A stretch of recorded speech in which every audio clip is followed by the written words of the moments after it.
A'udzubillahi minasyaitonirrajim. Bismillahirrahmanirrahim. Rabbi a'udzubika min hamazati sayatin wa a'udzubika rabbi ayahdurun. Rabbi shrahli sadri wa yassirli amri wahlul 'uqdatam min lisani yafqahu qauli. Assalamualaikum warahmatullahi wabarakatuh. Alhamdulillahirabbil alamin. Segala puja-puji milik Allah Subhanahu wa taala yang atas rahmat karunia kasih sayangnya. Alhamdulillah, ibu dan bapak yang dirahmati Allah, siang hari ini kita dikumpulkan di tempat yang mulia ini. Pertama-tama mari kita sama-sama doakan siapapun yang menjadi jalan pertemuan kita di siang hari ini senantiasa mendapatkan keberkahan dari Allah Subhanahu wa taala. Amin. Salawat serta salam dan juga kita lupakan kita sampaikan kepada seluruh nabi dan rasul, wabil khusus baginda besar kita Rasulullah Muhammad sallallahu alaihi wasallam, pada para sahabat-sahabatnya, tabiin, pemuka-pemuka agama, wali-wali Allah, pejuang-pejuang bangsa, dan senantiasa sampai kepada kita sampai akhirul zaman. Amin, amin ya Allah ya rabbal alamin. Ibu bapak sehat semuanya? Alhamdulillah. Kita berterima kasih juga kepada Sahibul Bait yang menyediakan tempat untuk kita belajar. Kita tepuk tangan dulu dong buat Sahibul Bait kita, hatur nuhun, terima kasih sudah menyediakan waktu tempatnya, juga semua fasilitas yang siang hari ini kita bisa nikmati. Dan sebelum mulai, ada baiknya kita hening dulu sejenak untuk kita santai dan rileks. Wabil khusus kita bisa menikmati makan siang, kita bisa menikmati semua gitu ya. Itu semua sababiah karena dilahirkan, dan kita dilahirkan nggak mungkin kalau nggak ada ibu bapak kita. Jadi saya rasa untuk mengawali, mari kita doa sebentar untuk ibu bapak kita wabil khusus, dan siapapun yang terlebih dahulu meninggalkan kita. Dan kita doakan siapapun yang sedang sakit dalam keadaan musibah senantiasa kasih sayang Allah memberikan kekuatan ketabahan. Dan siang hari ini kita sama-sama munajat, senantiasa dimudahkan, dilancarkan untuk sama-sama dialirkan pengetahuan, kesadaran, dan hikmah. Kita hening sejenak, pikirannya tidak terlalu sibuk. Al-Hadiniyah Al-Fatihah. Auzubillah.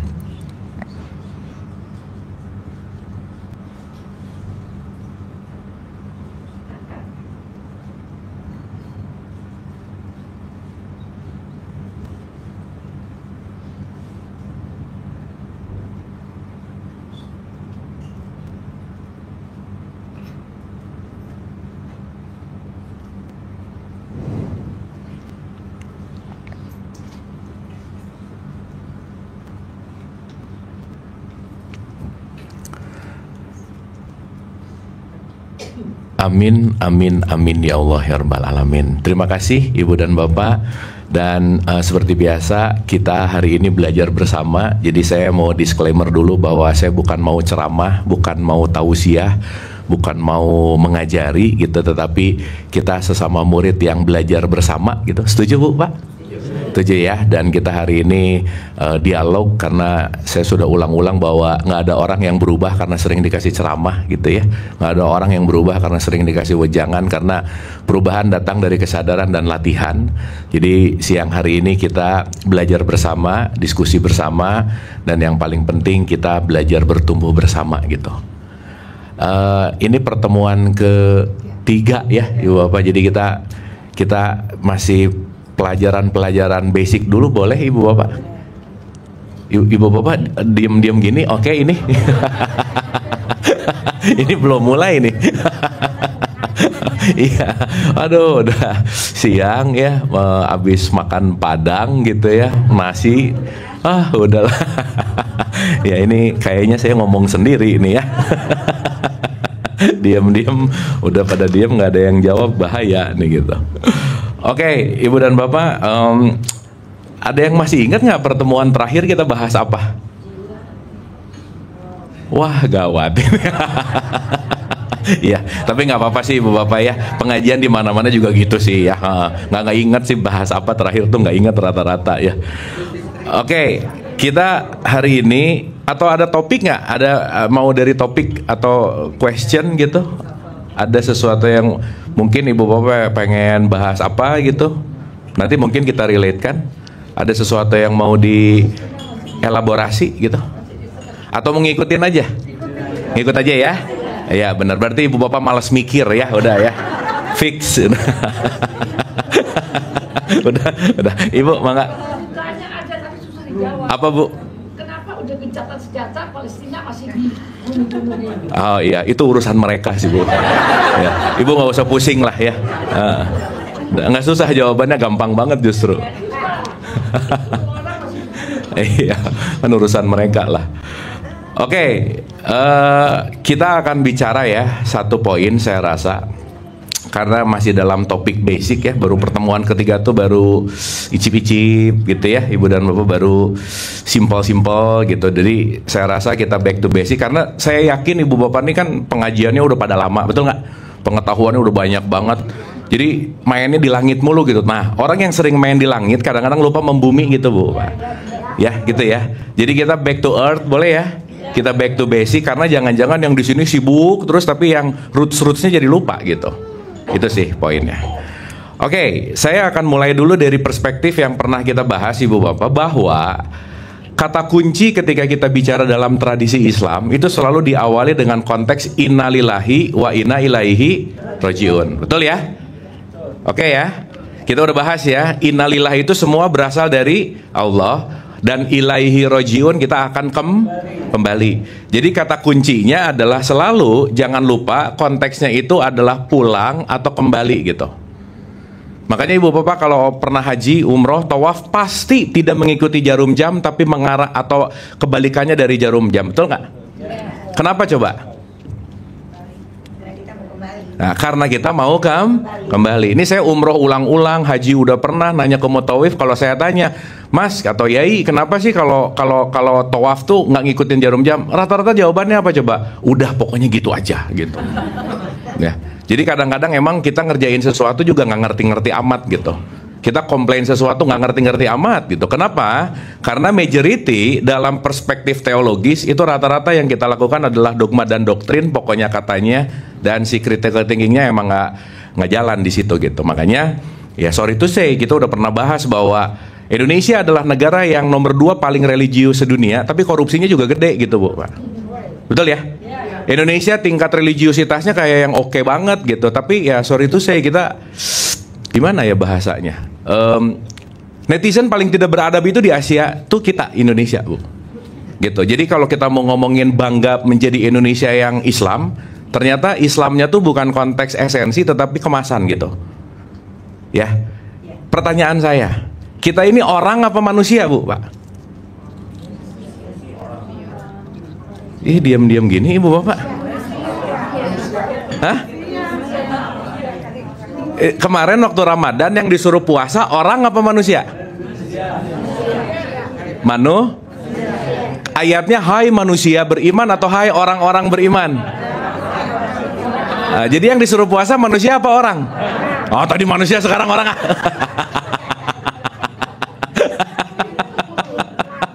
Iya, supaya nanti kita ngerti, maaf ya. Oh, tahu, anak kecil juga tahu tuh. Gimana sih gitu kan maksudnya ya. Ya, kita perlu untuk menyadari loh Ibu Bapak, orang Islam belum tentu memiliki kadar manusia yang Islami gitu. Betul nggak? Ya kan?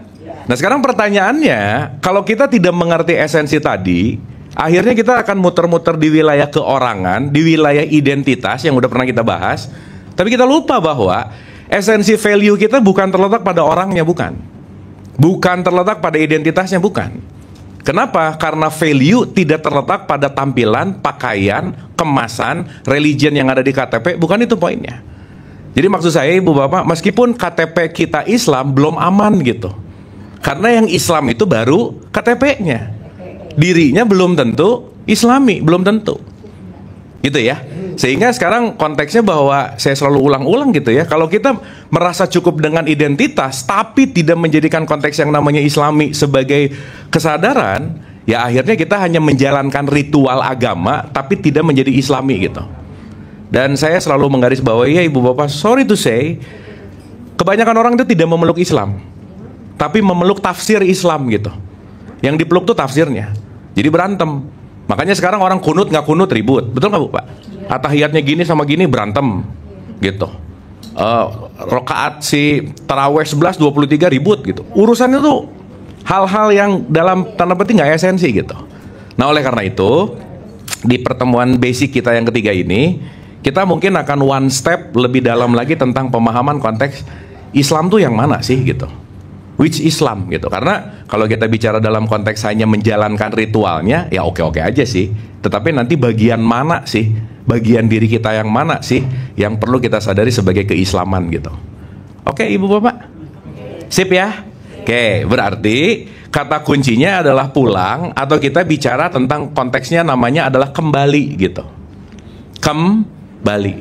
Jadi kalau sesuatu yang kembali, berarti kita lagi mau mengembalikan kepada sesuatu yang asli gitu. Makanya saya sering bilang, banyak orang tuh amnesia akut, Bu, Pak. Lupa siapa dirinya gitu. Sehingga kita mau mengembalikan kepada diri kita yang esensial gitu. Saya kasih contoh sederhana. Sekarang saya tanya, Ibu Bapak, kalau kita mau pulang harus tahu alamat pulang nggak? Hah? Berarti harus tahu alamat Allah nggak? Hah? Iya dong. Betul nggak? Sekarang kita sibuk-sibuk mau pulang, nggak tahu alamat. Akhirnya ngegas, tapi nggak jelas arahnya kemana. Bensin habis, bannya habis, tapi nggak nyampe-nyampe gitu. Sehingga konteks esensial orientasi itu kita perlu sekali untuk menyadari gitu. Nah, pertanyaan esensinya, kalau kita mau pulang ke Allah, kita udah jelas banget kan? Berarti kalau kita mau pulang ke Allah, alamat Allah di mana sih, Bu? Pak? Allah ada di mana-mana. Ada di mana-mana. Berarti pulang kemana?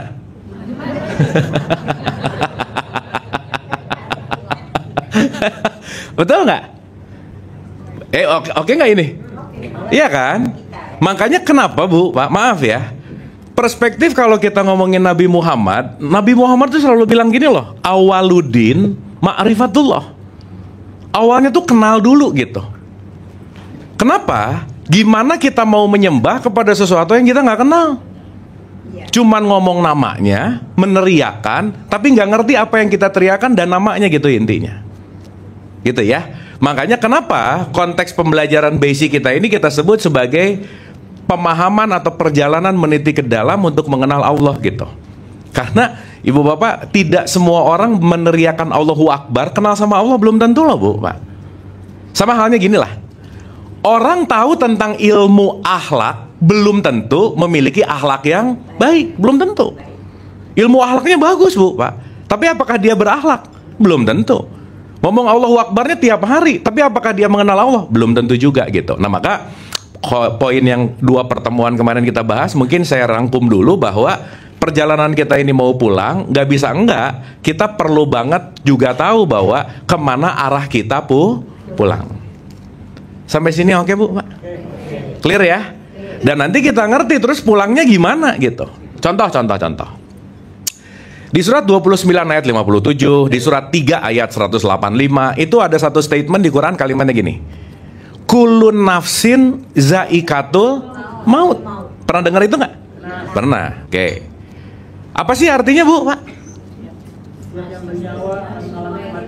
Kulun nafsin, setiap yang memiliki nafs ya, akan mencicipi maut. Akan mengalami maut atau mati. Berarti orang yang hidup pasti akan mengalami mati. Pasti nggak? Pasti. Jadi kematian pasti nggak? Pasti. Jadi nggak mungkin orang hidup, tidak mungkin dia tidak akan mengalami mati. Nah, jadi sekarang saya tanya, jadi tujuan kita hidup untuk apa, Bu, Pak? Nah, mulai aneh-aneh lagi ini jawabannya. Bukan mau pulang, kan dari pulang tadi jawabannya. Lah, betul nggak? Berarti pertanyaannya, kita perlu ngerti mati itu apa gitu. Contoh dulu ya. Ibu Bapak kalau dengar kata mati, happy atau takut? Oh ya udah sih kalau gitu. Kenapa takut? Hah? Ya, sekarang saya tanya, Ibu Bapak tuh terhadap mati tuh takut karena matinya atau takut karena dongeng matinya? Dongeng, karena didongengin mati itu akan beginilah, akan begitulah, nanti ada rambut dibelah 7 lah, nanti ke barzah lah, nanti kalau jatuh dikit ke neraka lah, dan seterusnya. Terus yang ngomongnya juga belum pernah lagi, bener nggak? Bener nggak ini? Iya. Jadi jangan-jangan selama ini kita ketakutan bukan terhadap kenyataan, tetapi terhadap narasinya. Oke, Bu, Pak? Sehingga kesimpulan kecil aja, maaf ya, kalau orang masih takut mati, berarti tingkat kemelekatannya tinggi sih.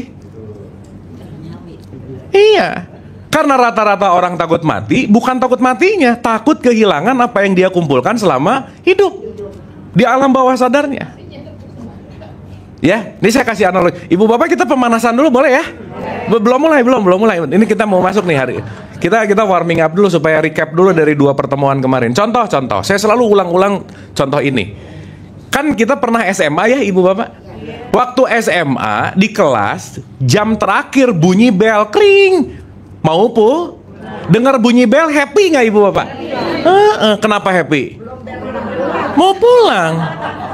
Ya kadang belum bel juga pulang duluan nggak apa-apa sih gitu. Itu pasti kalau bahasanya orang Bandung mabal namanya ya. Iya, belum bel udah pulang. Iya, bolos gitu. Nah berarti menghadapi pulang harusnya happy nggak? Happy dong. Sekolahnya beres, aku mau jadi mati bel pulang bukan? Iya, harusnya happy. Tadi jawabannya? Nah gitu. Jadi jangan-jangan terlalu betah sekolah nih, lupa pulang gitu. Sip ya? Clear ya? Nah akhirnya kalau kita masuk kepada pemahaman-pemahaman teologis nggak pakai why bu, pak, udah ujung-ujungnya apa? Pokoknya katanya ya gitu aja, dogma, nggak ngerti untuk apanya gitu. Makanya ya maaf ya, kenapa sih Quran selalu menggarisbawahi tatafakkarun, takkilun, ditafakuri, dipikirkan, ditanyakan, tafakur, pikir. Kenapa? Sesuatu yang tidak kita pahami tidak akan merubah perilaku kita gitu, nggak mungkin. Makanya maaf ya ibu bapak ya, ada nggak orang yang rajin sholat tapi rajin juga ngegosip bu, pak, ada nggak? Jangan banyak, nggak enak, ada aja, ada. Berarti sholat nggak ngaruh-ngaruh amat dong, betul nggak? Padahal sholat itu hanyalah jembatan supaya i'anil fahsya iwal munkar. Jadi maaf ya, ini kalau dalam riset ibu bapak nanti kalau nanti mungkin punya anak atau cucunya Gen Z, ya Gen Z nih, kita ngomongin Gen Z nih, relevansi agama terhadap orang-orang atau anak-anak Gen Z itu udah mulai nggak masuk pada relevansi mereka. Karena kenapa? Dia nggak ngerasa bahwa agama nolong dirinya gitu. Dan ini fakta yang emang ada gitu, terjadi gitu. Nah oleh karena itu nggak mungkin kita akan melakukan sesuatu kalau kita tidak menggunakan kenapa, kalau kita tidak menggunakan nalar atau saya sering sebut dengan yang namanya critical thinking gitu. Aku mengerti apa yang aku lakukan gitu kira-kira. Sampai sini oke bu, pak? Aduh lemes gini ibu bapak, oke ini? Oke ya? Nah sekarang saya tanya, pengertian yang paling dalam itu pengertian apa bu, pak? Yang paling penting lah kalau boleh katakan.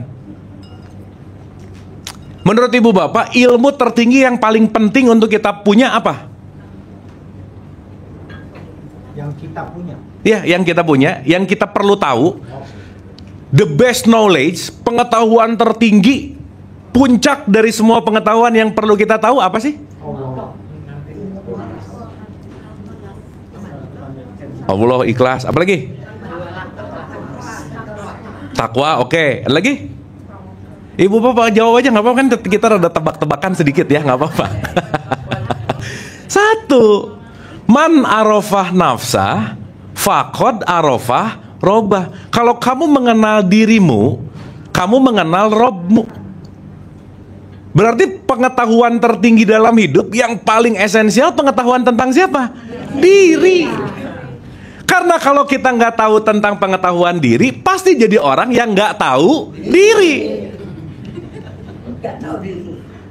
Ibu bapak pernah nyeplas, orang dasar nggak tahu diri gitu nggak kira-kira? Jangan-jangan yang ngomongnya sih gitu. Nunjuk dia gitu. Betul nggak? Maka kalau orang nggak kenal sama dirinya, dia pasti nggak akan tahu diri. Udah pasti nggak akan percaya diri, dan kerjaannya pasti menjual diri. Udah gitu. Ya kan menjual diri bisa korupsi. Korupsi kan lagi menjual dirinya sebetulnya. Mencuri kan lagi menjual dirinya sebetulnya. Betul nggak? Kenapa? Karena diri ini yang tiap hari bareng, tiap hari kemana-mana, hidup dan mati bareng ini semua.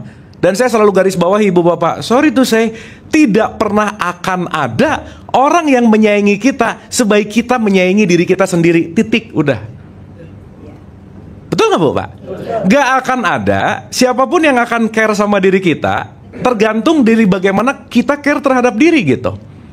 Nah, itulah kenapa proses pengenalan diri sendiri, diri sejati nanti kita masuk, itu adalah knowledge yang paling luar biasa. Contoh aja ibu bapak, maaf ya, bisa nggak ada orang tahu banget urusan tetangganya yang dia nggak kenal, artis-artis, tapi dia kekurangan informasi tentang dirinya, ada begitu nggak? Jangan banyak sih, ada aja ya. Jadi kalau urusan ngegosip tuh tahu banget gitu, orang ini gini, orang itu gitu. Tapi begitu dia ke dalam, ibu bapak perlu diketahui ya, 1 dari 5 orang di Indonesia sekarang itu memiliki sakit mental bu pak. 1 dari 5. Jadi kalau mau dihitung 1, 2, 3, 4, 5 sakit mental, 1, 2, 3, 4, 5 sakit mental gitu. Oh di sini nggak ada ya, di sini sisanya di sini nggak ada.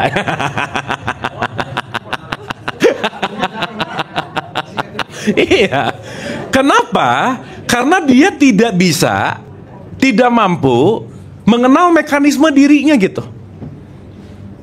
Ibu perlu diketahui ya, teknologi paling canggih yang diciptakan oleh Allah, nih tubuh kita bu pak. Tapi banyak orang nggak ngerti cara makainya, jadi ngasal makainya gitu. Karena jarang baca buku manualnya sih gitu. Nggak ngerti bagaimana mekanisme dirinya, nggak ngerti bagaimana mekanisme pikiran, perasaan, emosi dan seterusnya. Akhirnya apa? Dia tidak menggunakan ini sebaik-baiknya gitu intinya. Sip ya. Jadi ilmu pengetahuan tentang diri kira-kira perlu nggak bu pak? Banget. Nah ya memang di tradisi kita sih, begitu brojol nggak dikenalin gini-gini, langsung orang tua, kamu udah sholat atau belum? Gitu loh bu pak.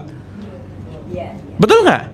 Langsung ke aplikasi, meskipun nggak salah sih, bagus sih.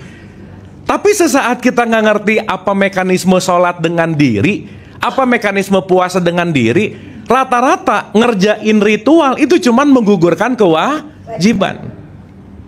Dan orang yang cuman menggugurkan kewajiban rata-rata didorong oleh ketakutan. Jadi ngerjainnya berat gitu kira-kira. Contoh aja ya, contoh. Ibu bapak kalau habis sholat zuhur lega nggak? Lega nggak? Ya berarti waktu zuhur berat banget ngerjainnya. Nggak rileks gitu. Yang jangan-jangan ritual pun dilakukannya hanya dalam bentuk yang namanya kebiasaan. Oke ya ibu bapak ya, sip ya. Jadi kenapa saya disclaimernya agak panjang di awal? Karena banyak orang nggak kenal sama dirinya, saking sibuk menilai orang lain gitu bu pak.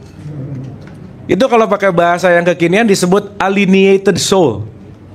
Apa? Jiwa yang teralienasi di dalam dirinya sendiri, nggak betah gitu bu pak. Nggak betah aja udah gitu. Dan nggak betahan itu akan ngebuat kita stres, depresi, anxiety, wah macam-macam aja udah. Dan ya sedih juga sih, hampir berapa puluh persen gitu ya, maaf banget ya, tingkat bunuh diri di kita tuh naik 20%-an lebih bu. Iya, dan itu kemarin terjadi pada anak-anak Gen Z loh gitu. Nah artinya konteks yang namanya pemahaman diri ini menjadi sesuatu yang saya rasa perlu kita gali gitu. Oke bu pak, sip sampai sini. Oke, jadi kita nyelam diri tipis hari ini ya. Oke ya, dah. Ulang nih, pelan-pelan ya. Innalillahi wa inna ilaihi. Apa artinya ibu bapak tadi? Semua sumbernya dari Allah dan akan kembali ke. Berarti sumbernya tunggal nggak? Tunggal. Jadi saya akan sebut Allah ini adalah sang sumber. Makanya sering disebut tauhid. Tauhid itu dari kata ahad. Ahad itu artinya esa. Esa itu artinya bukan satu, menyatu. Ini upacara udah berapa lama? Oh gini ya. Lah di Pancasila Tuhan yang Maha Satu atau Maha Esa? Kenapa Maha Esa? Menyatu. Berarti tidak ada sesuatu yang terpisah dari sumbernya gitu. Sampai sini oke? Oke? Berarti saya, ibu-ibu, bapak-bapak, semua di sini sumbernya sama nggak? Tetangga?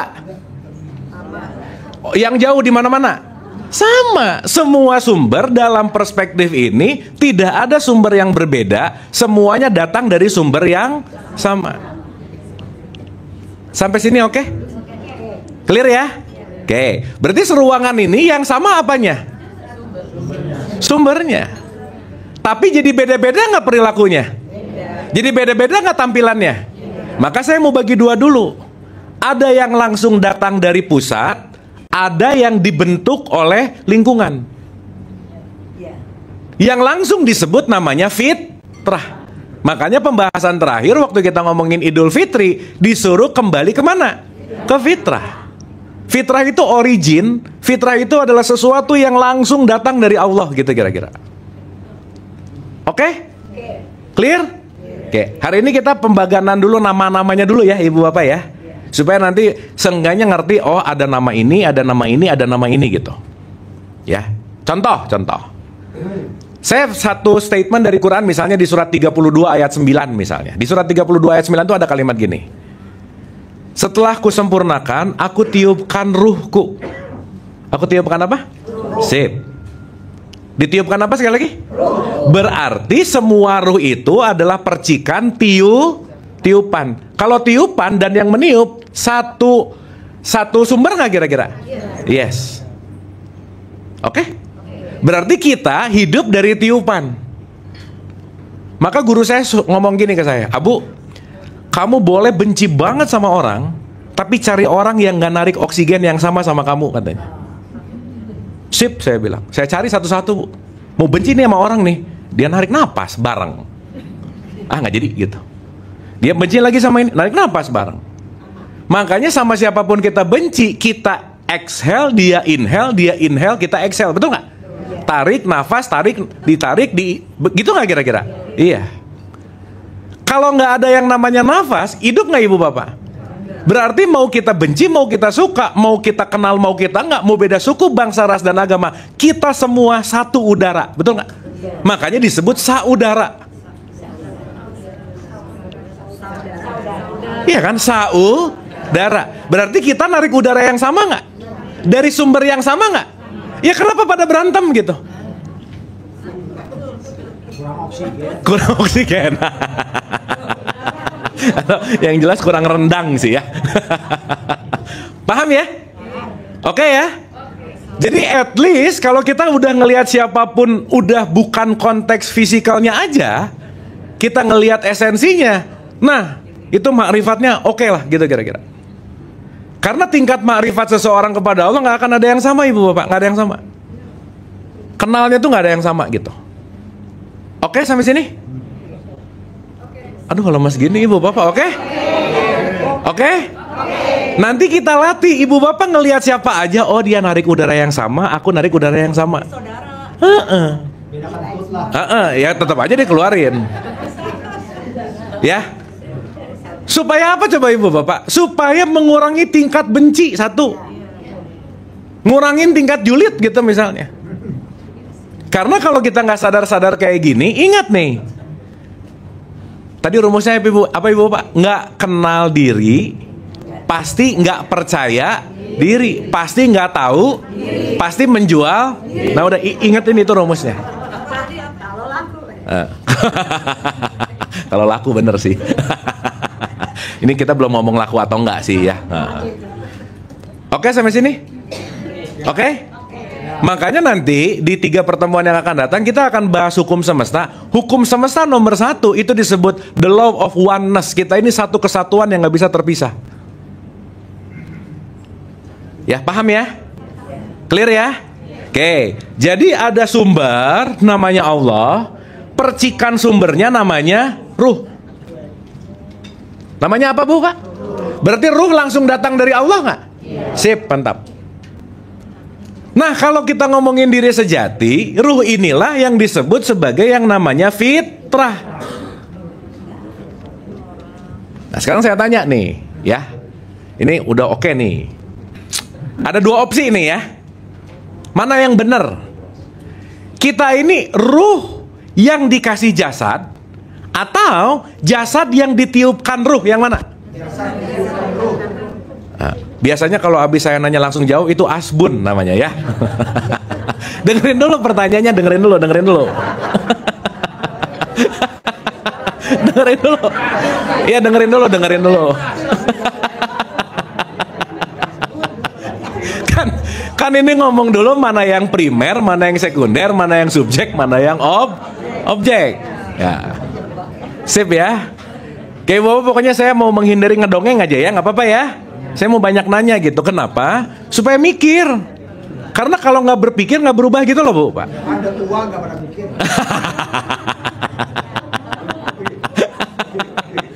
Ya, tua muda mah urusan spirit aja ya, Ibu Bapak ya.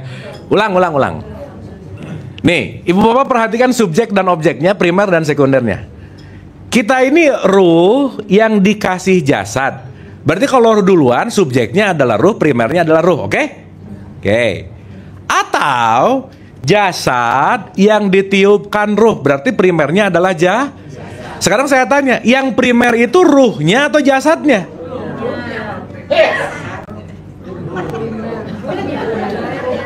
Wah, gawat ini. Yang fitrah itu ruhnya atau jasadnya? Ruhnya.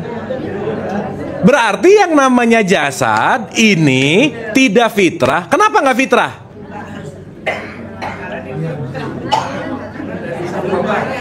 Karena ini bisa expired gitu.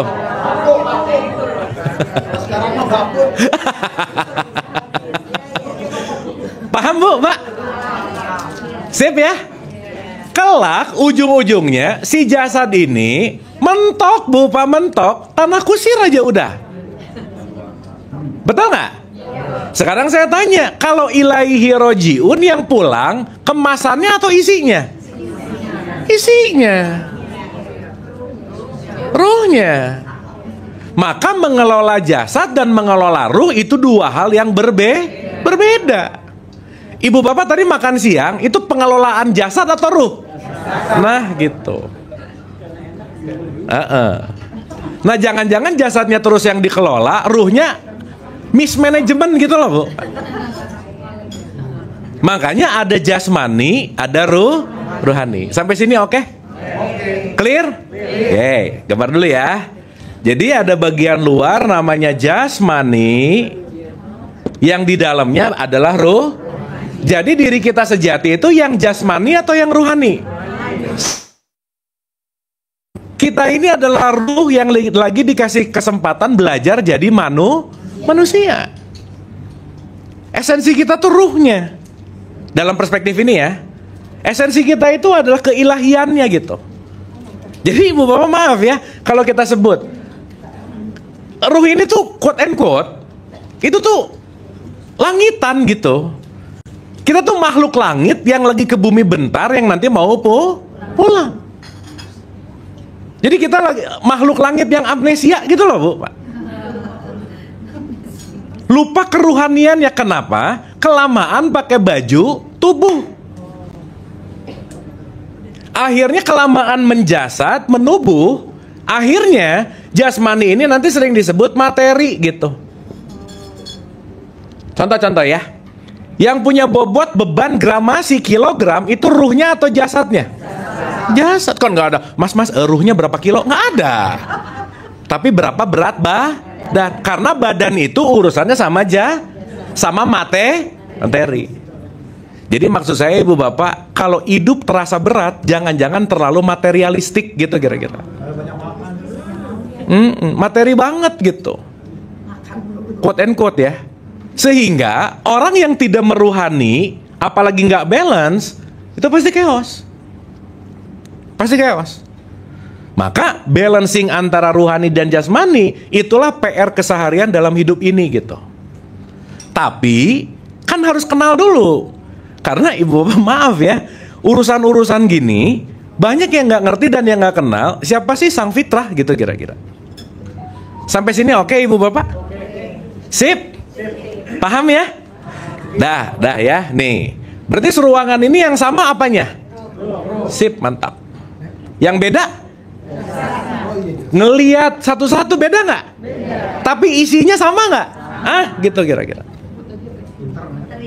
Sip ya? Karena udah pinter, udahan aja ya. Ya, pinter kelas TK bagus Bu, Pak ya. Bagus, udah. Aman. Nah, sekarang ngerti dulu reasonnya nih. Berarti kalau kita ngomongin ruh, dia ngomongin sang fitrah. Kenapa? Fitrah itu nggak pernah berubah. Kapanpun, dimanapun, dalam kondisi apapun, dia akan selalu sama. Maka kembali ke fitrah adalah kembali kepada dirimu yang sejati gitu. Jelas Ibu Bapak? Sip ya? Nah, sekarang saya tanya. Berarti sekali lagi ya, kalau ngomongin ilahi rojiun, urusan materi jasmani atau urusan ruhani? Sip, mantap. Ruhani. Berarti bagiannya Allah ada di kita semua. Jadi kalau Allah lautan, kita ini adalah tetesannya. Paham ya? Sekarang saya tanya, kalau lautan asin, tetesannya satu tetes asin nggak? Asin. Jadi kalau saya mau tahu asinnya lautan, gak usah minum selautan. Satu tetes mewakili lautan. Oke? Berarti segala sesuatu akan mewarisi apa datang dari asalnya, sumbernya. Karena apapun yang ditiupkan pasti mewakili sumbernya. Makanya sumber tertingginya Allah disebut welas asih. Makanya basic desain kita ini sebenarnya adalah kasih sayang, welas asih. Dan nanti kita ngerti bahwa kita ini sebenarnya welas asih yang tertutup oleh ego gitu. Sehingga kalau kita tidak pandai melakukan manajemen, nanti kita akan bahas itu. Nah, kita akan lupa bahwa siapa diri kita yang sejati gitu. Sampai sini oke Ibu Bapak? Sip ya? Mudah-mudahan setelah ini mulai belajar untuk ngelihat apapun gak langsung melakukan penilaian gitu loh Bu Pak. Iya, udah diam dulu. Nanti ngerti, di dalam dia ada percikan, di dalam aku juga ada percikan.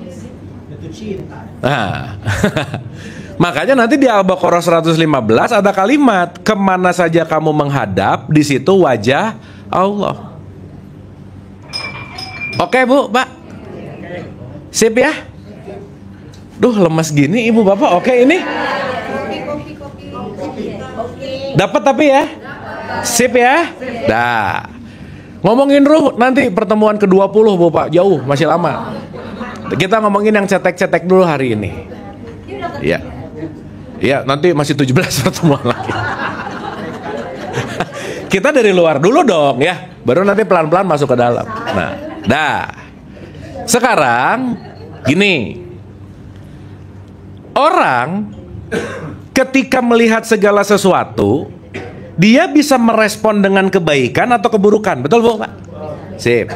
Sekarang saya tanya, respon kebaikan dan keburukan itu adalah pancingan dari orang lain atau keputusan dirinya? Hah? Gimana? Gini. Ibu Bapak pernah nggak marah gara-gara orang itu nyebelin? Pernah nggak? Itu keputusan, ya, atau kebiasaan? Nah gitu.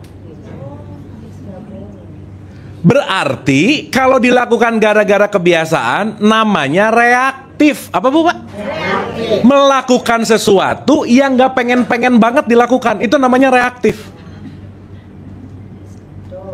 Paham? Tapi kalau kita responsif, kita punya kekuatan untuk gak jadi marah.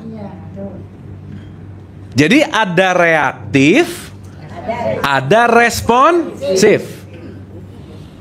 Ibu Bapak maaf ya, kalau kita kebanyakan reaktifnya, gak beda jauh sama binatang. Contoh, untuk orang yang punya kucing, kalau dia lagi mainin kucingnya, cetek, dikejar nggak? Mainan kayak bulu-buluan gitu, Kesini dikejar nggak? Di sini dikejar nggak?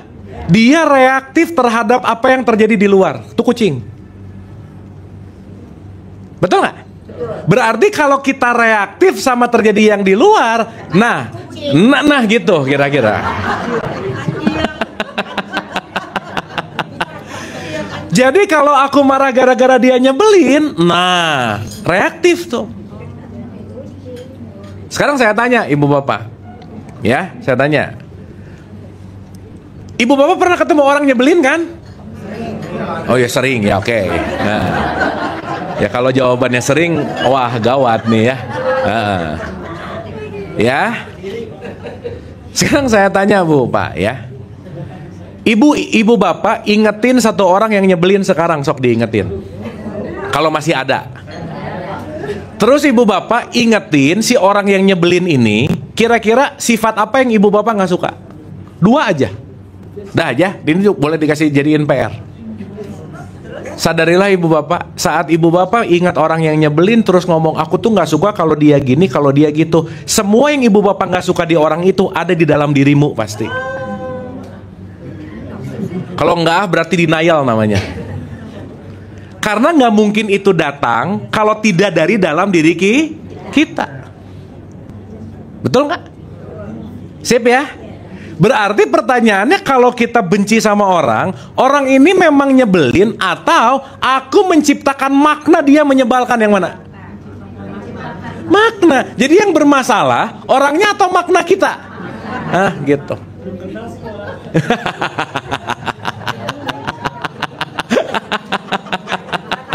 Ya, belum kenal, mudah-mudahan nggak kenal sih pak. Dapat nggak analoginya? Dapat ya? Karena nanti kita ngerti ibu bapak, konteks apapun yang terjadi di luar itu pasti proyeksi dari dalam, udah pasti aja. Fix. Jadi kalau orangnya nyebelin banget sering gitu. Iya. Ini memang kita yang salah ya. Berarti kita memaknai dia nyebelin.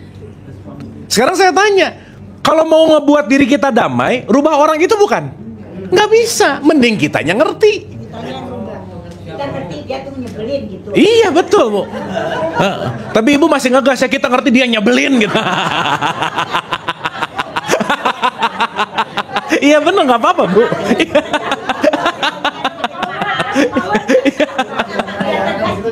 Bener. Iya, tapi yang jelas udah mulai ngerti lah ya.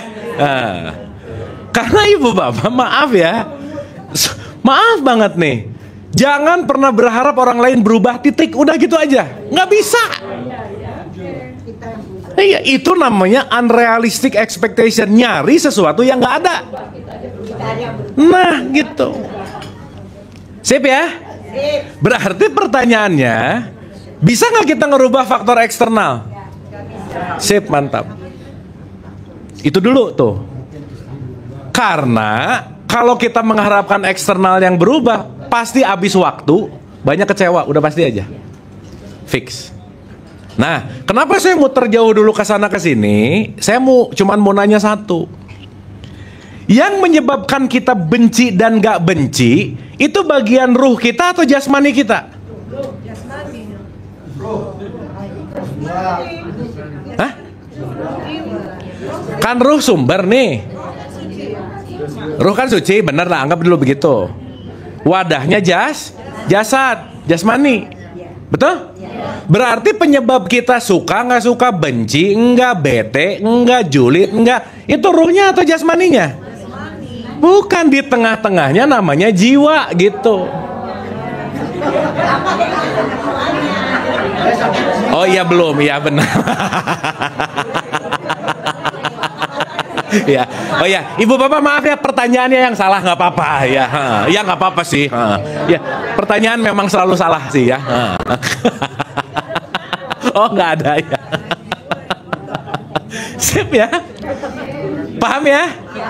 Berarti seenggaknya kita punya segitiga sama sisi, namanya ruh, jasad, dan jiwa. Nah gitu. Yang kita kawinin siapa?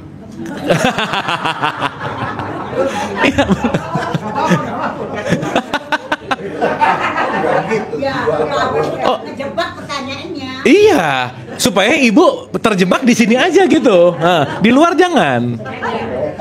Tadi kalau ngomongin perkawinan, nih ya, nggak pernah ada loh orang ngomong pasangannya she is my body mate, nggak ada. Selalu ada soul mate. Berarti pernikahan itu bukan urusan biologis aja, tapi menikah jiwa. Jadi kalau biologis aja yang nikah, jiwanya nggak nikah, wah udah pasti nggak sakinah aja udah, gitu. Maka nanti kalau ngomongin pernikahan itu adalah semua elemen ini disatukan gitu kira-kira. Sip ya Bu, Pak. Makanya orang kalau cuma menikahi tubuhnya bisa bosen. Tapi masuklah ke dalam sesuatu yang lebih esensial gitu. Namanya jiwa. Maka pertemuan dengan siapapun akan terjadi pertumbuhan jiwa gitu. Sampai sini oke? Aduh, oke nggak ini? Jadi pusatnya apa namanya? Pusatnya mah Allah.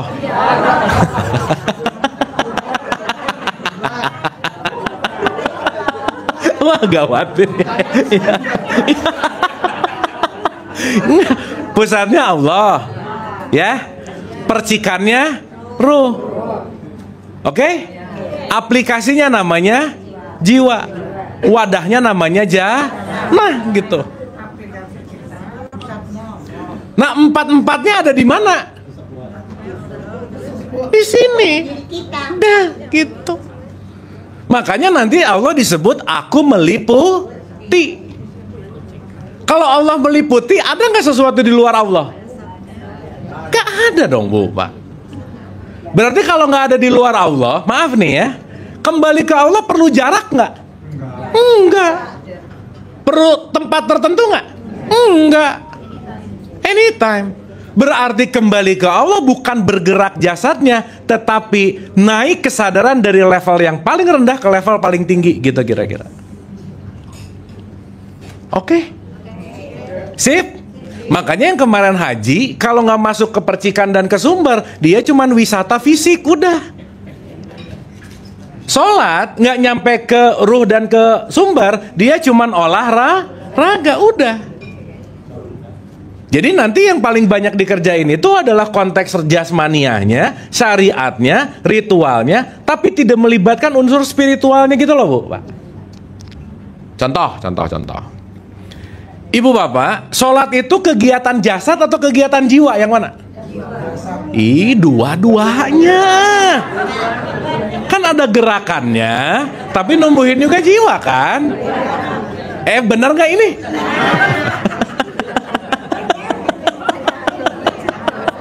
Iya. Berarti kalau sekarang kita cuma melakukan gerak raga, jiwanya nggak tumbuh. Itulah sebelum zuhur ngegosip, habis zuhur ngegosip. Berarti dia baru hanya meregulasi jasad, jiwanya belum. Oke? Sip ya? Oke Ibu Bapak. Koma lagi. Pelan-pelan ya. Santai Ibu Bapak. Ini pelajaran anak-anak TK Bu, Pak. Santailah pokoknya. Simpel banget kok. Ulang ya. Spidol ini benda baik, benda buruk? Enggak, netral. Dah, ingat. Ibu Bapak, pokoknya rumusnya di luar diri kita semuanya netral. Itu dulu. Yang membuat itu tidak netral kitanya. Contoh. Ya, contoh. Musa dan Fir'aun, mana yang baik dan mana yang jahat? Yang baik? Yang jahat? Iya, karena Ibu Bapak pro-nya sama Musa masalahnya. Ya, kan kita pelajari begitu. Begitu kan? Iya, berarti semua bentuk apapun konteksnya bukan di luar, tapi bagaimana kita memilih. Betul nggak Bu, Pak? Sip. Nah, kita belajar yang kedua. Itulah kenapa penting menghargai pilihan orang lain. Karena sudut pandang dia nggak sama sudut pandang kita gitu loh Bu, Pak. Ya, jangan sampai kita yakin sama keyakinan kita, abis gitu rese lagi sama keyakinan orang. Kamu salah, yang benar aku gitu. Sip ya. Kira-kira kalau orang yang rese tadi yang berpenyakit apanya? Nah, gitu. Jelas ya? Nah, jadi juga rumus berikutnya, Ibu Bapak tolong ingat ini baik-baik. Bumi ini rumah sakit jiwa besar. Penduduknya semua sakit. Nah, udah gitu aja. Tapi kadarnya beda-beda. Jadi Ibu Bapak kalau ketemu orang nyebelin, santai. Kenapa? Sesama pasien rawat jalan, udah. Dia juga lagi perawatan. Sesama pasien seudara, bener. Jadi nggak kesel-kesel amat gitu. Kan yang nyebelin lagi belajar nggak Ibu Bapak? Kita lagi belajar nggak? Ya udah sesama murid dah aja. Dilarang mendahului, benar. Tapi lebih tepat lagi ya, kalau mau nanti ke ujung-ujung nih, hidup itu sekolah Bu Pak. Setiap jam adalah jam pelajaran, setiap tempat adalah tempat belajar, dan siapapun yang datang ke kita pasti guru. Udah itu aja. Guru besarnya namanya Allah. Berarti kita semua murid nggak? Iya. Maka rumusnya, sesama murid dilarang mengisi rapot temannya. Udah gitu aja. Iya. Ini ngisi rapot teman mulu ya, kafir, bid'ah, neraka. Kafir, bid'ah, neraka gitu. Enak banget sih gitu. Padahal sesama murid. Oke? Sip? Yang membedakan kualitas murid apanya berarti? Oke tadi oke katanya gimana ini? Yang membedakan kualitas si murid apanya? Level jiwa. Ini yang bedanya di sini. Oke? Sip? Paham ya? Satu lagi aja Bu Pak, satu lagi ya, satu lagi aja. Ini jam berapa nih? Oke. Enggak, saya mau ngelihat ini kan belum mulai. Tenang. Iya, belum mulai. Iya, pemanasannya lama banget ya. Sakit jiwa. Udah ya Ibu Bapak ya. Tolong ingat ini baik-baik karena ini akan kita pakai ke pertemuan selanjutnya kalau ada. Ada insya Allah ya. Supaya nanti nggak ulang-ulang lagi Ibu Bapak ini apa jasad pusing salah lagi, jangan. Ya, biar kita punya. Anyway, 2 pertemuan lagi UTS jangan lupa ya, belajar.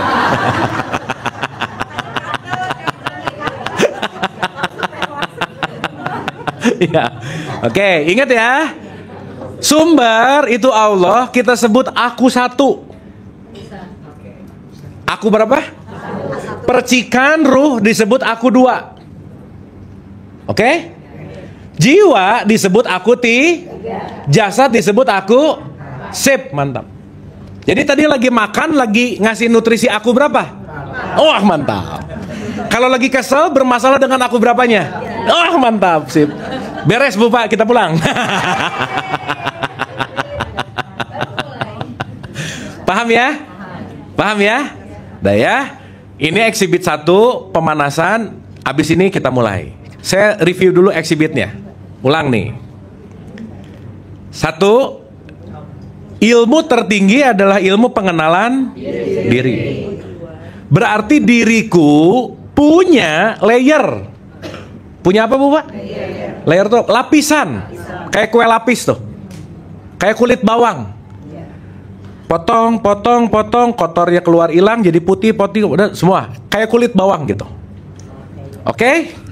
Lapisan yang paling luar disebut aku 4, namanya jasad. Fitrah bukan? Nah, bingung nih. Kenapa bukan? Karena ya. Ibu Bapak tubuh fisiknya berubah nggak? Ibu Bapak 30 tahun lalu ngaca sama tadi pagi ngaca beda nggak? Lebih lucu mana? Di mana-mana ngakunya gitu aja. Iya, sip ya. Jadi begitu ngelihat kaca, oh ini bukan fitrah gitu. Ya, ini pasti Berarti tanah kusir makamnya apa? Makamnya aku 4. Paham? Berarti aku 4 juga kuburan bagi aku 3. Paham nggak? Sip? Oke? Karena aku 3 ada di dalam aku 4. Aku 3 fitrah bukan? Ih. Jiwa fitrah nggak? Ibu bapak kalau pagi bisa happy, siangnya bisa bete, sorenya setengah stres. Bisa? Kadang happy, kadang stres, kadang marah, kadang benci, kadang senang. Berubah-berubah nggak? Berarti nggak fitrah. Paham? Berarti jiwa bukan berarti jiwa bukan aku yang sejati, bukan. Karena jiwa, pikiran, perasaan, dan seterusnya itu yang namu setiap saat. Dia tamu aja, bukan aku. Contoh, kalau khawatir suka ngomong gini nggak? Aku khawatir. Yang khawatir siapa? Aku. Betul? Berarti khawatir aku bukan? Ih, aku khawatir. Betul? Berarti aku sedang mengalami khawatir. Berarti khawatir si aku bukan? Ih.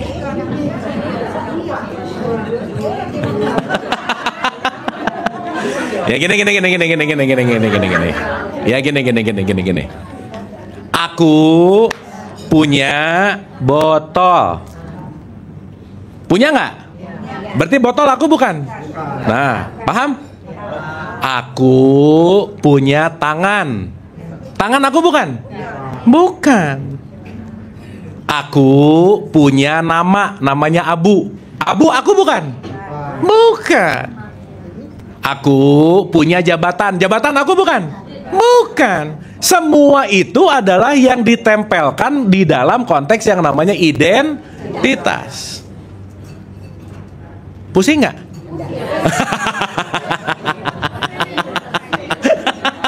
Ya sip. Kalau pusing ibu bapak berarti oke, tepuk tangan dulu dong buat ibu bapak, keren. Kenapa? Kalau pusing berarti mikir. Yang bahaya, paham? Pusing? Nah itu paham, bahaya. Paham kagak, pusing kagak, itu bahaya ya. Oke ya, udah ya. Sip. Berarti aku 4 dan aku 3 udah jelas bukan fit. Kenapa 4 dan 3 dia berubah? Jadi maksud saya ibu bapak, kalau ibu bapak lagi khawatir, sadarilah itu bukan aku. Cuman khawatir lagi bertamu. Paham nggak? Kalau lagi kesal, ingat bukan si kesal lagi bertamu. Nah, tamu yang sering dikasih makan betah. Jadi kira-kira kalau ada kesal jangan dikasih makan mulu. Ya, dikasih rendang mulu, ya kesal terus datang. Paham ya? Sip ya? Berarti si yang namanya perasaan, pikiran, easy come easy go nggak?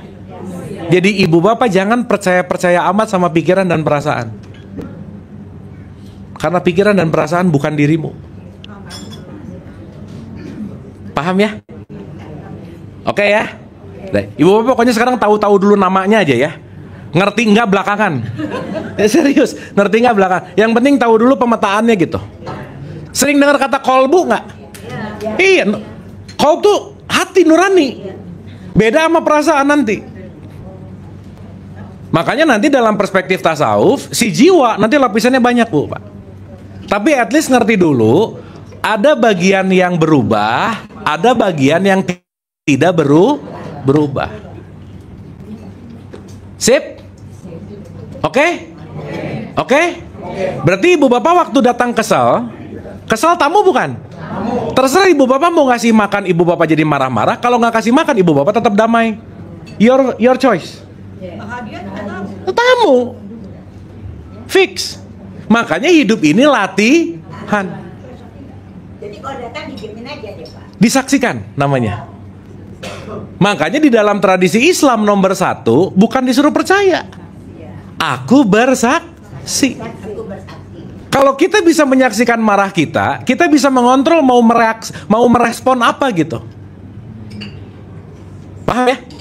Tapi kalau tidak bersaksi terhadap marah, kita jadi reaktif. Marah dikit tonjok, marah dikit komen. Rugi nggak? Rugi. Itulah orang yang sedang tidak mengenal diri. Namanya zolim. Berarti diri kesadarannya tertutup oleh ego. Berarti tertutup bahasa Arabnya apa? Kafir. Berarti kalau ada orang nyebelin kita ikut marah, kita lagi jadi orang apa? Nah gitu. Karena kesadaranmu, kasih sayangmu tertutup oleh kebencianmu gitu. Makanya disebut orang yang kafir gitu. Jadi maaf ibu bapak, kafir nggak ada urusan sama suku, bangsa, ras, agama, nggak ada. Jadi nggak bisa kita ngomong itu orang kafir, nggak tahu, orang nggak tahu isi hatinya. Betul nggak? Oke, ini. Lagi nggak nerima kali. Ya, ini tingkat perenungannya udah dalam nih ya, bagus ya. Gua kafir. Sampai sini oke? Sampai sini clear ya? Clear, oke. Nah, sekarang sekali lagi aja. Aku satu apa ibu bapak? Sum. Aku dua percikan. Aku tiga jiwa. Aku empat. Seruangan ini yang sama aku berapanya? Satu dan dua. Mulai ketiga pasti beda. Kalbu tadi Mas? Kalbu di level jiwa paling dalam. Ya? Oke sampai sini? Ulang. Bu tenang Bu, ini ada rekamannya kok. Ya. Nanti saya share ya. Tapi diton, nah gitu, di share doang nggak ditonton buat apa? Itu berarti udah ada khawatiran. Iya, udah ada khawatiran ya. Ya kafir. Saya maksudnya bukan khawatir Pak, fakta ini mah. Iya, kita ngomong fakta. Berdasarkan pengalaman. Oke? Sip. Kita mulai. Let's begin. Kita mulai dari hidup yang namanya lahir. Ibu ngomong-ngomong lawan kata mati itu bukan hidup, tapi lahir. Karena lahir, mati. Hidup itu nggak ada kata lawannya sih sebenarnya. Karena dia itu kalau dalam bahasa Quran disebut abada gitu. Ya, dah. Pak Azhar boleh tolong dibukain satu ayat nggak? 16 ayat 78 silakan. Nah, Pak Azhar tuh Qori 1678.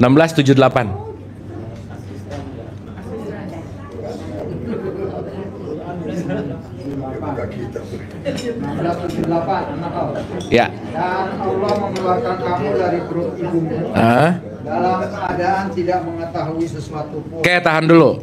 Kita keluar dari butun ibu kita, perut ibu kita, nggak tahu apa. Clear? Clear. Dan dia memberimu pendengaran. Dikasihlah apa? Pendengaran. Bang, lihatan. Dan hati nurani agar kamu bersyukur. Agar kamu apa? Jadi semua kita basic datangnya ke sini nggak tahu apa. Sampai sini clear dulu. Sip. Meskipun ini masih di awal-awal, tapi saya mau bicara pakai terminologi yang mudah. Istilahnya, kita semua lahir ke sini nggak tahu apa. Ya. Berarti pertanyaannya, begitu kita lahir, kita nggak tahu apa-apa, tapi karena aku duanya ini sudah aktif, berarti aku duanya nyala, tapi yang belum keisi apa-apa itu adalah jiwanya. Berarti kefitrahan kita sama nggak? Sama, secara fitrah. Tapi yang berbeda itu adalah jiwa. Saya mau nanya ibu bapak, kenapa seruangan ini jiwanya beda? Ya, pengalaman contohnya kan beda. Yang dengarnya beda, lihatnya beda. Sesederhana karena orang tuanya juga beda. Kenapa orang tuanya beda? Nggak, kenapa kok alasannya ke orang tua?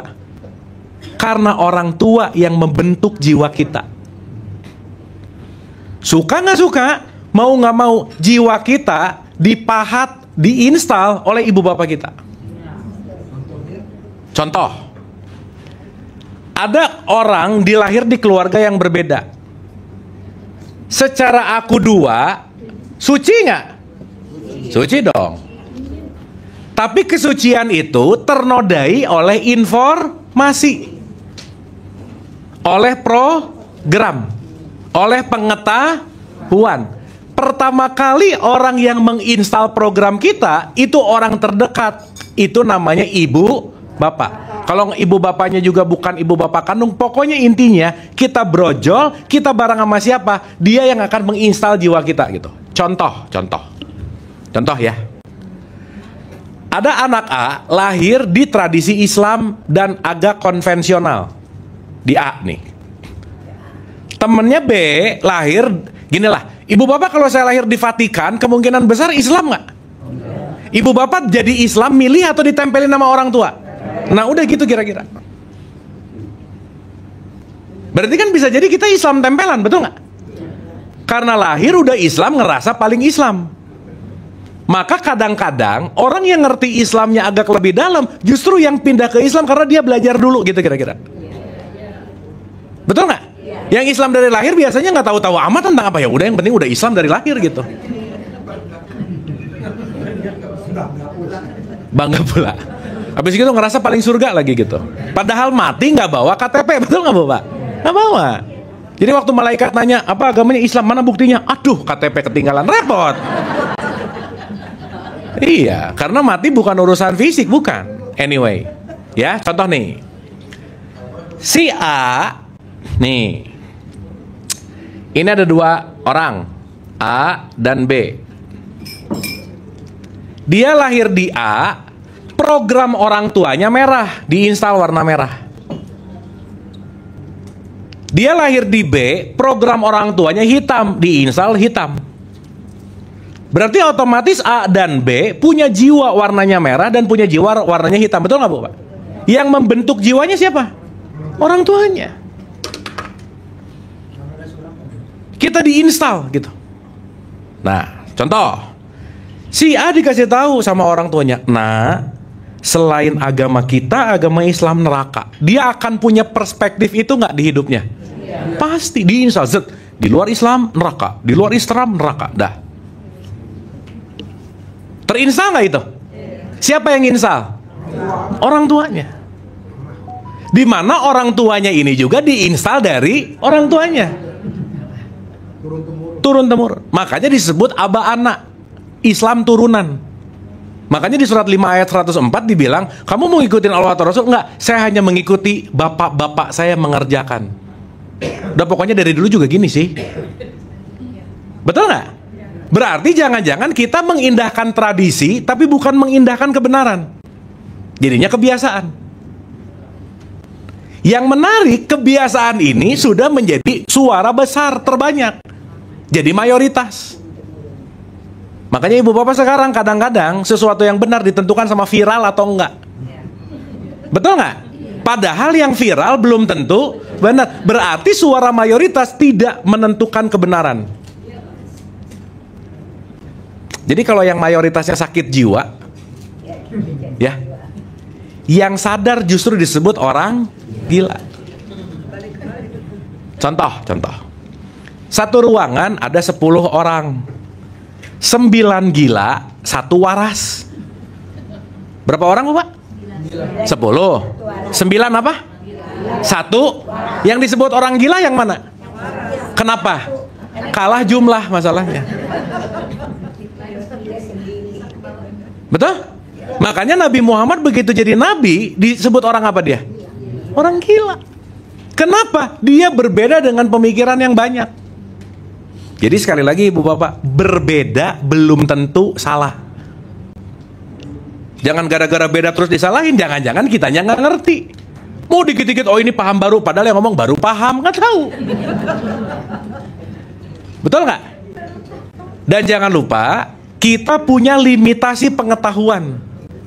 Sebanyak-banyak yang kita tahu, lebih banyak yang kita enggak tahu. Nah, makanya ya dikasih tahu sih. Dan yang paling pasti jangan sok. Nah, itu ada yang paling penting. Makanya terus mencari tahu. Makanya kenapa Nabi Muhammad mengencourage belajar lagi. Daripada ngejudge, mending belajar dulu. Jangan-jangan kita menilai sesuatu yang kita nggak tahu. Oke, ibu bapak. Aduh, diam gini ibu bapak. Oke, ini banyak dosanya. Paham ya? Nah, berarti seseorang ini punya sudut pandang gara-gara diinstal nggak? Iya. Yang install siapa?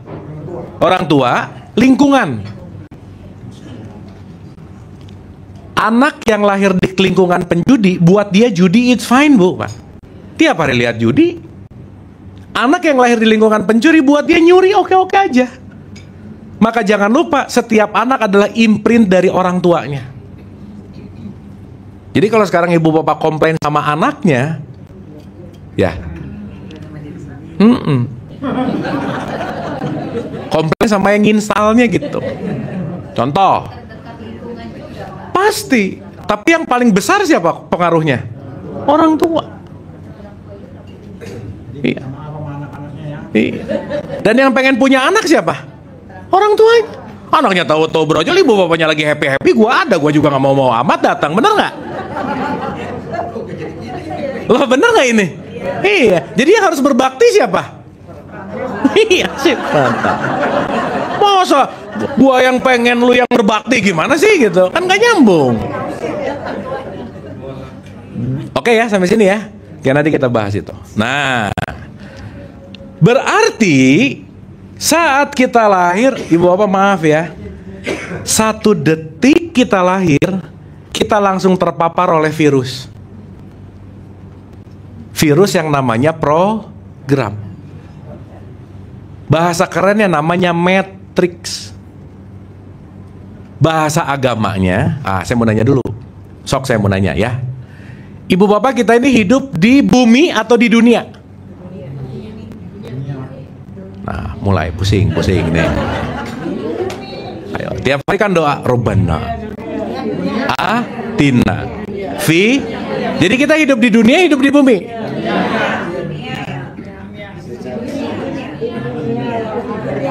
Hah?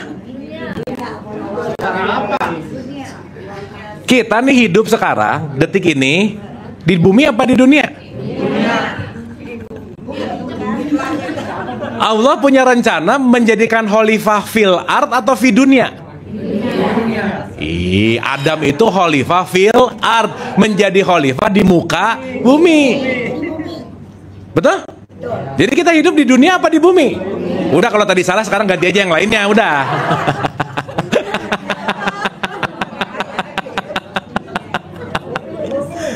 Enggak, secara semuanya ini seruangan ini kita hidup bersama-sama di dengan dunia yang berbeda-beda. Paham nggak? Berarti begitu kita lahir dikasih dunia nggak? Siapa yang ngasih dunia sama kita? Kok Allah? Bukan, orang tua dan lingkungan. Ini semua orang satu bumi tapi beda dunia. Karena pola pikirnya beda nggak? Sudut pandangnya beda nggak? Dunia kita nggak ada yang sama. Dunia tuh katakanlah sudut pandang aja. Dunianya beda-beda. Makanya di Ancol nggak ada bumi fantasi. Yang ada apa? Nah, nggak ada bumi buah-buahan. Yang ada dunia. Kenapa? Dunia itu adalah sesuatu yang relate dengan apa yang terinstal kepada kita. Berarti ketika seseorang lahir di Islam, dia lahir di dunia Islam. Kalau lahir di Kristen, dia lahir di dunia Kristen. Dua-duanya beda dunia tapi satu bumi nggak? Nah, gitu maksud saya. Paham ya? Jadi yang bikin berantem buminya atau dunianya? Dunia kita berbeda. Di dalam dunia ada apa? Ada program. Diinstal di dalam jiwa. Berarti ibu bapak kalau kita mulai ngerti ini nih, setiap orang dunianya beda nggak? Ya udah, nggak usah disama-samain sama kita gitu. Dia lahir di sini, dia pendidikannya begini, dia pengetahuannya begini. Kita pengen dia sama-sama aku, nggak bisa. Makanya secara fitrah kita diciptakan berbangsa-bangsa, bersuku-suku. Untuk saling apa? Kenal, mengenal, bukan disuruh saling berantem gitu. Oke? Clear? Berarti kalau kita ngelihat sesuatu yang different, fitrah nggak kira-kira? Mulai ngerti, oh didikannya beda, pengetahuannya beda. Nomor satu yang keluar jangan egonya dulu, ngerti dulu gitu.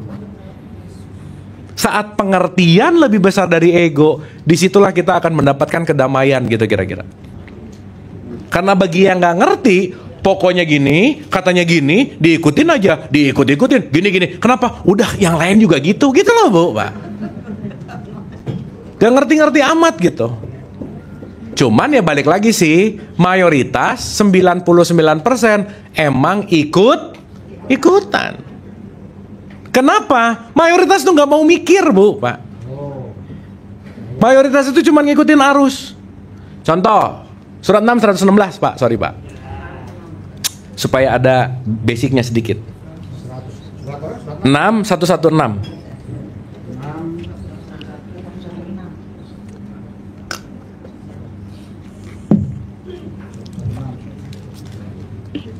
Dan jika kamu mengikuti kebanyakan orang di bumi ini, Jika kamu mengikuti kebanyakan orang di bumi ini, niscaya mereka akan menyesatkanmu dari jalan Allah. niscaya akan apa?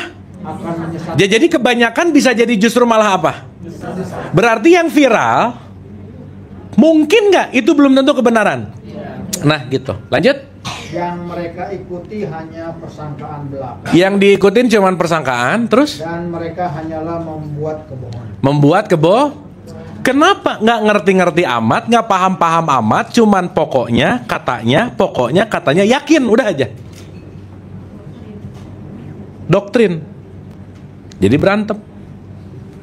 Nah, jadi pertanyaan saya Ibu Bapak, kita lahir di dunia atau lahir ke dunia? Sip, mantap. Kenapa? Kenapa ke dunia? Kan di bumi tadi kita tinggalnya. Karena kita lahir ke sebuah konsep, ke sebuah program, di mana konsep dan program itu ada di lingkungan keluarga. Berarti kita brojol dari ibu kita bukan masalah tubuhnya aja, pengetahuannya juga, pemahamannya juga, kesadarannya juga. Begitu nggak kira-kira? Yes. Oke. Sip. Nah nanti kita ngerti. Si semua program ini yang mengerak, akhirnya jadi apa? Keyakinan. Di mana keyakinan belum tentu selaras dengan kenyataan. Wah udah tuh. Kalau orang yang yakin bentrok sama kenyataan dan yang disalahinnya adalah kenyataannya, berarti dia lagi nggak sadar gitu. Dan nanti kita ngerti bahwa konteks di Islam bukan disuruh meyakini, tapi bersaksi. Karena ada tipikal yang lahir langsung percaya aja, tapi ada yang lahir percaya tapi dia pertanyakan. Nah, yang mempertanyakan itu dia yang pasti akan lebih dapat gitu. Karena kenapa? Dia akan menggunakan why. Dia akan menggunakan kenapa. Disitulah Allah nanti bilang, aku gak suka orang yang gak menggunakan akal gitu kira-kira. Oke? Sip? Paham ya? Jadi seruangan ini jiwanya beda nggak? Dan jiwa itu bertumbuh. Tapi aku duanya sama nggak? Sip. Makanya kalau orang bisa mengendalikan jiwa atau nanti bisa mengendalikan ego, itu yang lebih baik. Sip ya? Clear ya? Nah nanti ada dua, jiwa yang guncangannya tinggi sama jiwa yang tenang. Nah PR kita Ibu Bapak, satu, belajar menenangkan jiwa. Dah itu aja. Karena saat jiwamu tidak tenang, kita tidak akan dalam tanda petik mengerti diri kita yang sejati gitu. Nah kita udah bahas nih, makanan buat jiwa apa? Wah lupa lagi ini gawat. Satu, kalau kita jiwanya mau tenang, nomor satu, berhenti jadi orang pelit. Itu nomor satu aja udah. Karena mau sholat, mau puasa, mau umroh, mau haji, ujungnya melatih kita nggak pelit. Udah gitu aja. Pelit apa? Apapun, menggenggam. Dia nggak mau bermanfaat, nggak mau nolong, nggak mau ngasih. Pokoknya intinya dia hidupnya cuma untuk diri aja. Yang kedua, pandai menahan amarah, itu nomor 2. Iya. Susah, betul, nggak mudah. Kenapa? Karena jiwanya memang terlatih untuk begitu. Makanya ibu bapak maaf ya, kira-kira usia-usia di atas 40 emang susah berubah sih. Serius iya. 40-50 ke atas, aduh bu. Kenapa? Karena program jiwanya udah mengerak gitu. Bukan nggak bisa, bukan, tapi effortnya lebih tinggi gitu kira-kira. Udah gitu aja. Makanya makin kaku, makin tidak adaptif, makin stres pasti. Wah, ngerasa bener lah, ngerasa ini, wah udah aja. Sip ya. Dan yang ketiga, makanan jiwa kita yang kemarin kita bahas, ibu bapak jangan pernah gimana bahasanya ya, sebisa mungkin secepat-cepatnya apapun itu. Nomor 3 adalah pandai memaafkan kesalahan orang lain. Udah gitu aja. Udah lepasin aja. Nah, betul. Kenapa susah maafin, banyak dendam, iri, benci? Oh, kotorannya banyak banget nanti. Berat aja hidupnya. Dan kalau jiwanya udah banyak kotoran, nanti akan jadi psikosomatis, tubuh jadi sakit gitu loh bu. Ini kalau udah mulai vertigo, pusing-pusing, hati-hati loh. Itu lapar. Diputusin apa bu?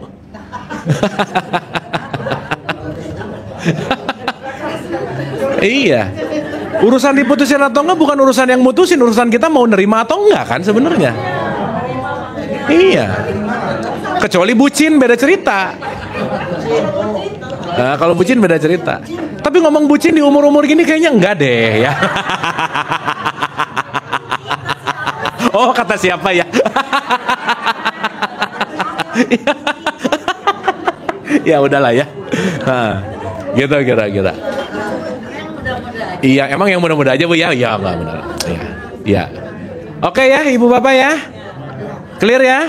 Bisa ini enggak? Jelasin tadi saya masih menjadi berhenti menjadi orang pelit. Pelit menggenggam tuh apa aja, misalnya pelit harta ke orang. Apapun. At least pelit itu adalah kita enggan melakukan kebermanfaatan dan kebaikan, udah gitu aja. Ya. Jiwanya kenapa itu orang? Sakit bu. Fix. Iya, karena jiwa yang sehat pasti penuh welas asih. Berarti kalau pelit, iri, dengki, ada bermasalah nggak? Iya. Something wrong sama soulnya gitu. Kenapa? Karena ada penggenggaman gitu kira-kira. Genggam. Ibu bapak pernah dengar kata terima kasih nggak? Itu kan hukum. Kalau kamu habis terima, jangan lupa kamu kasih. Kenapa? Terima dan kasih akan membuat hukum semesta yang namanya perputaran. Maka orang yang enggan memberi, mampet pasti aja. Fix. Makanya apapun itu begitu nyampe ke kita, lewat. Lepasin. Sesuai dengan takaran, kesanggupan, dan kemampuan, kondisi, dan seterusnya gitu. Tapi at least, kita jangan melekat, itu kata kuncinya. Oke? Ya. Pak, kita nih yang kata Bapak bilang tadi terbentuk karena orang tua kita. Tuh. Kita muslim, kita sholat. Tuh. Kalau nggak masuk neraka segala macam. Ya. Dan itu juga yang kita terapkan ke anak-anak kita. Betul. Nah sekarang tuh bagaimana caranya kalau kita bicara dengan cucu kita Ya. yang beda misalnya, tidak seperti saya dan anak saya, tapi ini beda gitu. Seperti Kak Abu Lalu lah gitu. Ya. Gimana kira? Apa yang kita mesti lakukan? Iya. Kita. Ya, yang pertama Bu, yang perlu dilakukan adalah cek kira-kira apa yang diturunkan kemarin yang harus tidak diturunkan ke anak ini. Gitu. Contoh, dulu mungkin orang tuanya tuh maksanya itu dengan emosi misalnya, penuh ketakutan misalnya, trauma dong si anak, jadi inner child. Nah, kira-kira yang tidak nyaman jangan dilakukan ulang ke anak dan ke cucu gitu loh. Tapi kalau misalnya kita lihat sekarang, maaf ya Pak ya, kalau anak kita merasa nggak terbebani, dia happy aja gitu. Iya. Misalnya kita suruh sholat, kamu istilah enak gini-gini. Tapi kan kayak sekarang juga enjoy aja gitu. Iya. Nah sekarang tuh apa misalnya dalam hati aja, gue dipaksa ya psikotam sholat ini. Tapi kok yang kita lihat sehari, dia nggak merasa terbebani gitu, merasa oh ini kewajiban saya untuk berdialog dengan Allah gitu. Iya. Nah, terus dengan cucunya ini yang kita kan lebih pintar nanti Pak ya. Tuh. Gimana cara kita bilang sehingga dia nggak merasa oh neraka nggak neraka ini surga semua surga kan surga itu bagaimana kita berbicara dengan mereka gitu ya Pak. Satu Bu, yang terbaik adalah bukan nyuruh sholat aja, tapi tunjukkan perilaku kita nggak nyebelin misalnya. Itu Bu. Udah selesai Bu. Karena bukan perintah mulut yang akan nyampe ke anak atau cucu, tapi sikap hati kita yang paling penting. Itu kira-kira. Nah, terus satu lagi Pak, apa kita merasa bersalah ya kalau tiba-tiba salah satu anggota keluarga kita tuh tiba-tiba ada yang sakit. Terus misalnya kalau kita ya Allah misalnya dapat ke saya ya, saya nggak tadi itu ngomong begitu gitu. Terus apa yang kita lakukan menghadapi anggota keluarga kita yang sakit itu? Artinya memberi dia kekuatan, memberi dia kenyamanan, nggak apa-apa ini nggak apa-apa, dan ini memang dari Allah apa kayak gimana kira-kira? Ya balik lagi Bu, kan semua datang ke kita itu tergantung konsekuensi kan. Ibu nggak usah kebebani sama beban orang lain gitu. Ngapain? Jangan ngambil beban yang bukan beban kita juga. Misalnya anggota keluarga sendiri gitu. Iya. Semuanya. Gitu. Tapi bukan berarti nggak care. Tapi juga jangan berarti ibu jadi merasa bersalah, kan nggak ada yang salah sebetulnya. Gitu. Oke ya? Sip. Nanti kita bahas lebih dalam. Oke, Ibu Bapak? Oke ya? Dapat sesuatu hari ini nggak? Dapat ya? Saya simpulkan dulu kesimpulannya. Innalillahi wa inna ilaihi rajiun. Semua datang dari dan akan kembali ke sip. Sumber tadi aku berapa? Aku 1. Percikannya 1 dan 2 fitrah. Kita yang sejati aku 1 dan aku 2. Begitu ke aku 3 dibentuk oleh lingkungan, dibentuk oleh orang lain. Maka ibu bapak, kita ini kalau udah jadi pahatan yang kaku, yuk memahat ulang supaya sesuai dengan pahatan yang sejati. Oke? Karena kita semua produk pahatan orang lain. Mau beli apa gara-gara dia ikut beli, dipahat sama orang gitu. Ikut-ikutan, bukan keputusan sendiri gitu. Yang akhirnya kita nggak punya kontrol. Oleh karena itu ibu bapak, message-nya adalah jangan menyimpan remote control bahagia kita di orang lain. Udah, pegang aja sendiri. Kalau kita masih nggak happy gara-gara dia, nah jiwa bermasalah berarti. Gitu. Kenapa? Karena segala bentuk apapun, semua hidup kontrol sistemnya ada di dalam diri kita masing-masing. 1, biar jiwanya makin sehat. Tadi apa ibu bapak? Jangan pelit. Nah, itu nomor 1. 2, mengontrol amarah. Jangan sumbu pendek amat gitu. Pendek nggak apa-apa sih, tapi jangan amat gitu. Yang ketiga, pandai Dah, itu aja dulu. 3 poin ini diberesin di jiwa, nanti kita bahas. Jiwa itu punya layer. Ada 7 tuh nanti. Level paling rendah, menengah, tengah, aman, tidak aman, dan seterusnya gitu. Nah, nanti kita akan ngerti konsep surga, neraka, dunia, akhirat. Nanti kita akan paham ke situ. Oke? Paham? Atau puyeng?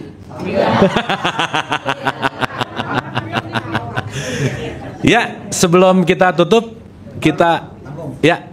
Akal sama sunnatullah itu ada di sini. Sunnatullah itu sistem, akal itu kita membedakan sistemnya. Akal tuh di software, sunnatullah tuh software besarnya gitu. Gitu. Jadi kalau mau gampangan gini. Sunnatullah itu operating system.